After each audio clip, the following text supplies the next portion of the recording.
Hi ಎಲ್ಲರಿಗೂ ನಮಸ್ಕಾರ. ಇವತ್ತಿನ ಒಂದು ವಿಡಿಯೋದಲ್ಲಿ ತುಂಬ ಒಂದು ಸ್ಪೆಷಲ್ ಆದಂಥ ಒಂದು ಟಾಪಿಕ್, ಭೃಗು ನಂದಿ ನಾಡಿ ಪದ್ಧತಿ ಪ್ರಕಾರ ಭೃಗು ನಂದಿ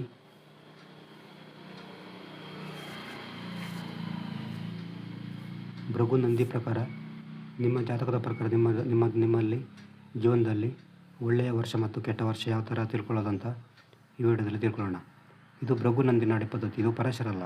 ಭೃಗು ನಂದಿ ಪ್ರಕಾರ ನೀವು ಈ ಒಂದು ವಿಷಯವನ್ನು ತಿಳ್ಕೊಬೋದು. ನಿಮ್ಮ ಜೀವನದಲ್ಲಿ ಬರುವಂಥ ಒಂದು ಒಳ್ಳೆಯ ಮತ್ತು ಕೆಟ್ಟ ಸಮಯ, ಇದನ್ನು ಈ ಪದ್ಧತಿಯ ಪ್ರಕಾರ ನೀವು ತುಂಬ ಈಸಿಯಾಗಿ ಯಾರು ಬೇಕಾದರೂ ತಿಳ್ಕೊಬೋದು. ಇದಕ್ಕೆ ನೀವು ಜ್ಯೋತಿಷ್ಯ ಕಲಿಬೇಕು ಅಂತೇನಿಲ್ಲ, ತುಂಬ ಆರಾಮಾಗಿ ಇದನ್ನು ತಿಳ್ಕೊಬೋದು. ಇದು ಯಾವ ಥರ ಅಂತ ನೋಡೋಣ.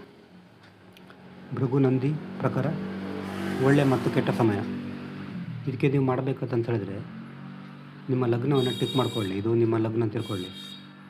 ನಾನು ಎಕ್ಸಾಂಪಲಿಗೆ ವರ್ಷದ ಲಗ್ನ ತಿಳ್ಕೊಳ್ತೇನೆ. ನೀವು ಇಲ್ಲಿ ಏನು ಮಾಡಬೇಕಂತ ಹೇಳಿದ್ರೆ, ಇಲ್ಲಿ ಲಗ್ನ ಅಂತ ಇದಾದ ಮೇಲೆ ಇಲ್ಲಿ ನೀವು ಇದಕ್ಕೆ 1 ನಂಬರ್ ಕೊಡಬೇಕು. 1, ಇದಕ್ಕೆ 2 ನಂಬರ್, ಇದು 3, 4, 5, 6, 7, 8, 9, 10, 11, 12 ಈ ಥರ ಕ್ಲಾಕ್ ವೈಸಲ್ಲಿ ಆ್ಯಡ್ ಮಾಡ್ತಾ ಹೋಗಬೇಕು. ಇಲ್ಲಿ 12 ಬಂದ ನಂತರ ಇಲ್ಲಿ 13, ಇಲ್ಲಿ 14, ಇಲ್ಲಿ 15, 16, 17, 18, 19, 20, 21, 22, 23, 24. ಆಮೇಲೆ ಇಲ್ಲಿ ಪುನಃ ಕೌಂಟ್ ಮಾಡಬೇಕು. 25, 26, 27, 28, 29, 30, 31, 32, 33, 34, 35, 36 ಈ ಥರ ನೀವೊಂದು 80 ಇಯರ್ವರೆಗೆ ಕೂಡ ಕೌಂಟ್ ಮಾಡ್ಬೋದು. ಯಾಕಂದರೆ ಸರಾಸರಿ ಜೀವಿತಾವಧಿ 80-70 ಆಗುತ್ತೆ. ಈ ಥರ ಕೌಂಟ್ ಮಾಡಿಕೊಂಡು ಬರೆದಿಟ್ಕೊಳ್ಬೇಕು. ಈ ಥರ ಕುಂಡಲಲ್ಲಿ, ಇದೆಲ್ಲ ಲಗ್ನ ಕುಂಡಲಲ್ಲಿ ಈ ಥರ ಬರೆದಿಟ್ಕೊಳ್ಬೇಕು. ಆಮೇಲೆ ಇಲ್ಲಿ ಮತ್ತೊಂದು ಕಡೆ ಒಂದು ಟಿಕ್ ಮಾಡ್ಕೊಳ್ಳಿ. ಇದರಲ್ಲಿ ಲಗ್ನದಿಂದ 1, 5, 9, 3, 7, 11 ಒಳ್ಳೆ ಮನೆ, ಇದರಲ್ಲಿ ಗುಡ್ ಒಳ್ಳೆ ಮನೆ ಮತ್ತು ಬ್ಯಾಡ್ ರಾಶಿ ಅಂತ ಇದೆ. 1, 3, 5, 7, 9, 11 ಭಾವಗಳು ಒಳ್ಳೆ ಮನೆ ಇದರಲ್ಲಿ ಭೃಗು ನಂದಿಯ ಪ್ರಕಾರ. ನಂತರ ಬ್ಯಾಡ್ ಮನೆ ಅಂತ ಹೇಳಿದ್ರೆ 2, 4, 6, 8, 10, 12 ಬ್ಯಾಡ್ ಹೌಸಸ್. ನೀವು ಕರೆಕ್ಟಾಗಿ ಗಮನಿಟ್ಟು ನೋಡಿ.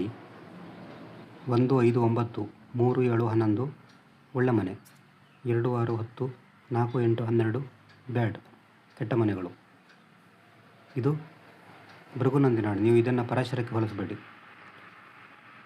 ನೆಕ್ಸ್ಟ್ ಒಳ್ಳೆಯ ಗ್ರಹಗಳು ಮತ್ತು ಕೆಟ್ಟ ಗ್ರಹಗಳು.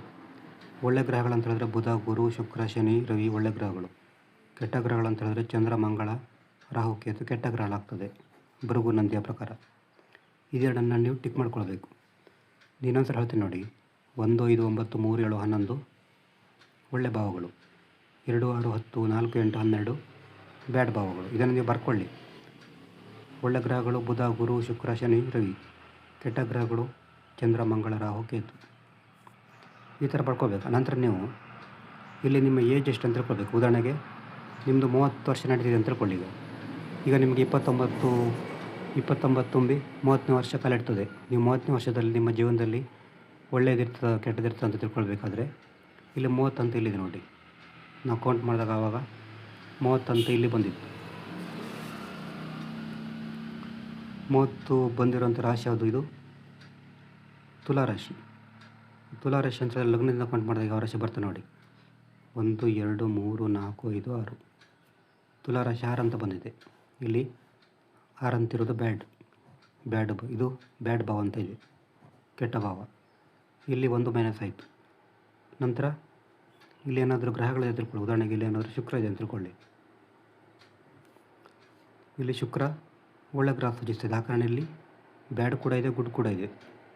ಆ ಕಾರಣ ನಿಮಗಿದು ಮಧ್ಯಮ ಟೈಮ್, ಸಾಧಾರಣ ಮಿಶ್ರ ಫಲ ಕೊಡುವಂಥ ಒಂದು ಟೈಮ್ ಅಂತ ನೀವು ತಿಳ್ಕೊಬೋದು. ಉದಾಹರಣೆಗೆ ಸಪೋಸ್ ಇಲ್ಲಿ ಉದಾಹರಣೆಗೆ ಇದೇನಾದರೂ ನಿಮಗೆ ಭಾವ ಬಂದಿದೆ ಅಂತ ತಿಳ್ಕೊಳ್ಳಿ. ಇಲ್ಲೇನಾದರೂ 20 ವರ್ಷ ಅಂತ ಬಂದಿದೆ ಅಂತ ತಿಳ್ಕೊಳ್ಳಿ. ಇಲ್ಲಿ ಗುರು ಇದೆ ಅಂತ ತಿಳ್ಕೊಳ್ಳಿ. ಇದು 4ನೇ ಮನೆ, 1, 2, 3, 4. ಇಲ್ಲಿ 4ನೇ ಮನೆ ಬ್ಯಾಡ್. ಇಲ್ಲಿ ಏನಾದರೂ ಗುರು ಇದ್ದರೆ ಅದು ಒಳ್ಳೆ ಪ್ಲಾನೆಟ್, ಆವಾಗ ನಿಮಗೆ ಚೆನ್ನಾಗಿ ಸಿಗ್ತದೆ.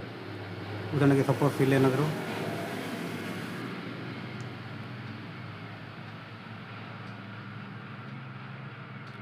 ಇದೇನಾದರೂ ಬಂದಿದೆ ಅಂತ ತಿಳ್ಕೊಳ್ಳಿ. ಇಲ್ಲಿ 5ನೇ ಮನೆ, ಇದು ಒಂದು 50 ವರ್ಷ ಅಂತ ತಿಳ್ಕೊಳ್ಳೋಣ. 50 ವರ್ಷಕ್ಕೆ ಈ ಮನೆ ಬಂದಿದ್ದರೆ ಇಲ್ಲಿ 5ನೇ ಮನೆ ಗುಡ್ ಆಗುತ್ತೆ. ಉದಾಹರಣೆಗೆ ಏನಾದರೂ ಇಲ್ಲಿ ಏನಾದರೂ ಬುಧ ಗ್ರಹ ಇದ್ದರೆ ಅವಾಗ ಕೂಡ ಇದು ಗುಡ್. ಆವಾಗ ನಿಮಗೆ 2 ಕೂಡ ಗುಡ್ ಅಂತ ಓದಿದೆ. ಆವಾಗ ನಿಮಗೆ ಆ ವರ್ಷ ನಿಮಗೆ ತುಂಬ ಚೆನ್ನಾಗಿರ್ತದೆ. ಇದು ಭೃಗುನಂದಿ ನಾಡಿಯ ಪ್ರಕಾರ ನೀವು ನಿಮ್ಮ ಏಜ್ ಮೂಲಕ ನಿಮಗೆ ಒಳ್ಳೆಯ ಫಲ ಅಥವಾ ಕೆಟ್ಟ ಫಲ ತಿಳ್ಕೊಳ್ಳೋಂಥ ಒಂದು ಪದ್ಧತಿ. ಇದನ್ನು ನೀವು ಕರೆಕ್ಟಾಗಿ ಸ್ಟಡಿ ಮಾಡಿ. ಇದು ನಿಮಗೆ ಬೇಗ ಅರ್ಥ ಆಗಲ್ಲ. ಇದು ಒಂದೆರಡು ಸಾರಿ ನಿಮಗೆ ಕರೆಕ್ಟಾಗಿದ್ದಾದರೆ ನಿಮಗೆ ಖಂಡಿತ ಅರ್ಥ ಆಗುತ್ತೆ. ತುಂಬ ಈಸಿ ಇದು. ನಿಮಗೆ ಏನಾದರೂ ಜಾತಕ ವಿಶ್ಲೇಷಣೆ ಮಾಡಬೇಕು ನಮ್ಮದು ವಾಟ್ಸಪ್ ಸಂಖ್ಯೆ 70 906 37 934 ಈ ನಂಬರಿಗೆ ವಾಟ್ಸಪ್ ಅಥವಾ ಕಾಲ್ ಮಾಡಿದರೆ ಜಾತಕದ ಬಗ್ಗೆ ಡೀಟೇಲ್ ಆಗಿ ತಿಳಿಸ್ಕೊಡ್ತೀನಿ. ನೆಕ್ಸ್ಟ್ ವಿಡಿಯೋದಲ್ಲಿ ಬೇರೆ ಸಿಗೋಣ. ನಮಸ್ಕಾರ.